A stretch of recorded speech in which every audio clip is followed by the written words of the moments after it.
जनता, पूरे मुंबई की मीडिया, पूरे मेरे ख्याल से देश की जनता भी ये जानती है कि मुंबई में सबसे बड़ा मुद्दा है सड़क, रोड।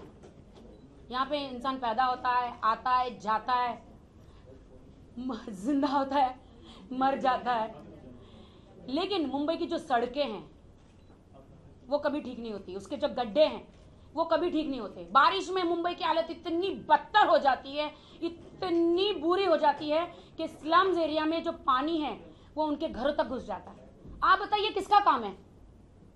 ये किसका काम है? जनता का काम है, ये नेता का काम है। इसीलिए मैं जनता की आवाज बनना चाहती हूं और मैं मीडिया से हाथ जोड़ के कहना चाहती हूं कि मुझे सपोर्ट करें। आपने जिंदगी भर मुझे सपोर्ट किया, हमेशा सपोर्ट किया, आगे बढ़ाया। ये मेरी आवाज जो है जनता तक पहुंचाए, मुझे सपोर्ट करें। और मीडिया को पूरा अधिकार होगा, अगर मैं काम नहीं करूं, मीडिया को पूरा अधिकार होगा, जनता को पूरी अधिकार होगा कि वो मेरे खिलाफ जा सकते हैं।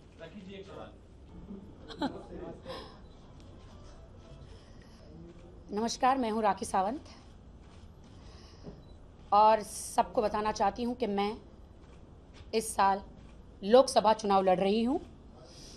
मेरी कॉन्स्टिट्यूंसी है नॉर्थ वेस्ट और मैं यहां से खड़ी हो रही हूं। मैं बिल्कुल कोई चुनाव नहीं लड़ना चाहती थी, मैंने सोचा भी नहीं था। मैं एक अलग फील्ड से बिलोंग करती हूं, लेकिन जो नॉर्थ वेस्ट की जनता है, जो यहाँ के, उन्होंने मुझे ज़बरदस्ती पकड़ के खड़ा किया और कहा कि आपको हमारे लिए लड़ना है। इसलिए मैं उनके लिए चुनाव लड़ना चाहती हूँ और उनके जो हक है वो मैं उन्हें दिलाना चाहती हूँ। इसलिए ये बहुत ही गंभीर जो ये फैसला है मैंने किया है और मैं पूरी कोशिश करूँगी कि अपने प्राण देकर भी मेरी जनता के लिए, मेरा जो एरिया है, जो मेरी कॉन्स्टिट्यूंसी है, मेरे जो लोग हैं यहाँ के, उनके लिए मैं पूरी कोशिश करूँगी उनका हक दिलाने के लिए। मैं बीजेपी मैंने कभी ज्वाइन नहीं किया और मैंने सिर्फ उनके लिए कि हर चैनल की, हमेशा मैं चैनल में रही हूँ, लोग जानते हैं मुझे, तो इसीलिए मुझे पूछा गया था कि आप कौन से चाहती है कि कौन सा पीएम बने, कौन से नेता पीएम बने। तो मेरे वो विचार थे, मैंने ज्वाइन कभी नहीं किया, बट ये मेरे विचार थे कि मोदी जी पीएम बने। ये मैंने अपना सिर्फ एक विचार मीडिया के सामने, जनता के सामने रखा था। मैंने ज्वाइन कभी नहीं किया, तभी भी मैंने नहीं सोचा था कि मैं चुनाव लड़ूंगी। लेकिन जनता, यहाँ की जनता, पुलिस वाले, खास करके मैं पुलिस की बेटी हूँ, पुलिस वाले जो हैं उन्होंने मुझे कहा कि मैडम हमने खाकी पहन ली है तो अब हमारी जान नहीं जानी चाहिए, क्या आप हमारे लिए नहीं लड़ेगी, क्या आप हमारे लिए कुछ नहीं करेगी?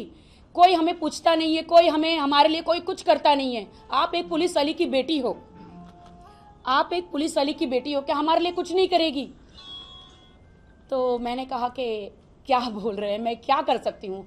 आप हमारे लिए चुनाव में खड़े रहिए और आप हमारे लिए मांगे, हमारे लिए कुछ करे। पुलिस वालों के लिए कौन है देखने वाला? पुलिस वाले सुबह से शाम तक खाकी की वर्दी पहन के खड़े हो जाते हैं सुरक्षा के लिए, जनता की सुरक्षा के लिए।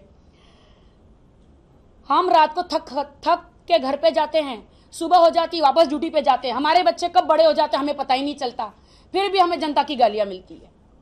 जनता हमें कहती है कि ये घूसखोर है, ये भ्रष्टाचारी है, हमें चारों तरफ से गालियां मिलती है।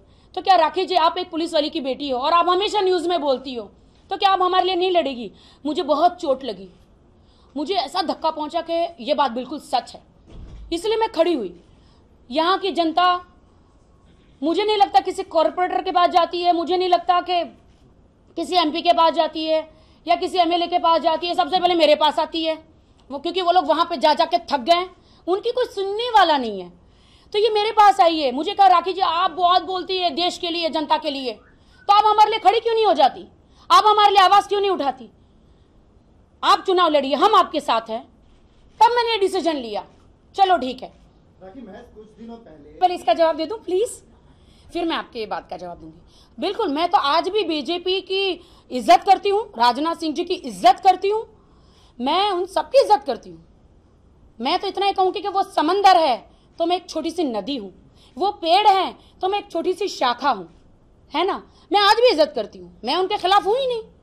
मेरी लड़ाई किसी पार्टी के लिए नहीं है, किसी नेता के लिए नहीं है। मेरी लड़ाई मैं जनता के लिए लड़ाई करना चाहती हूँ। उनके जो हक है, जो कुछ लोग, कुछ नेता बीच में आके उनका हक छीनना चाहते हैं, वो उन नेता को बताना चाहती हूँ कि अब मैं जनता के तरफ से राखी सावंत आ गई है, तुम सबका जीना मुश्किल कर दूंगी मैं।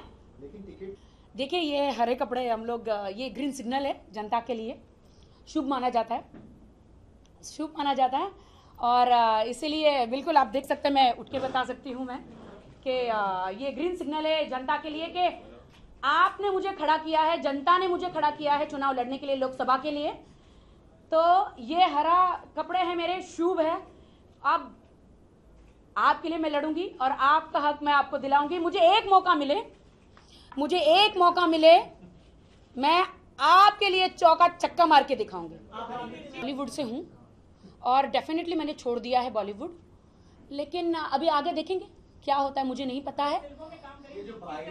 मुझे नहीं पता है आगे क्या होगा, मुझे कुछ नहीं पता है। अभी मैं बहुत ईमानदारी से, सच्चाई से लड़ने आई हूं और मीडिया से कोई जीत नहीं सकता। बहुत सारे शब्द आप मेरे मुंह में डाल रहे हैं और मैं हमेशा मीडिया की बेटी रही हूं और मुझे पूरा यकीन है कि आप मुझे बहुत सपोर्ट करेंगे। मैं जिंदगी में मीडिया के खिलाफ कभी नहीं जाऊंगी। जो और ये मैं बता दूं, ये मैं निकाल भी सकती हूँ, केजरीवाल की तरह नहीं हूं कि कान बंद कर दिए, अपने खिलाफ नहीं सुन सकती। ऐसे कौन से कानून की किताब में लिखा है कि आप चुनाव लड़ने आएंगे तो सब नेताओं को गिरा देना चाहिए या सबके विपक्ष जाना चाहिए? जनता को मैं एक ही बात कहना चाहती हूँ कि अगर आप चाहते हैं आपको आपका हक मिले तो मुझे चुनिए, मुझे वोट कीजिए। मुझे नहीं लगता कि कोई और आपके हक के लिए लड़ सकता है। आपकी राखी सावंत ही आपके लिए लड़ सकती है और आपकी राखी सावंत ही आपके लिए अंतिम प्राण तक, अंतिम क्षण तक आपके हक दिलाने के लिए किसी की भी वाट लगा सकती है। That's it. Thank you so much.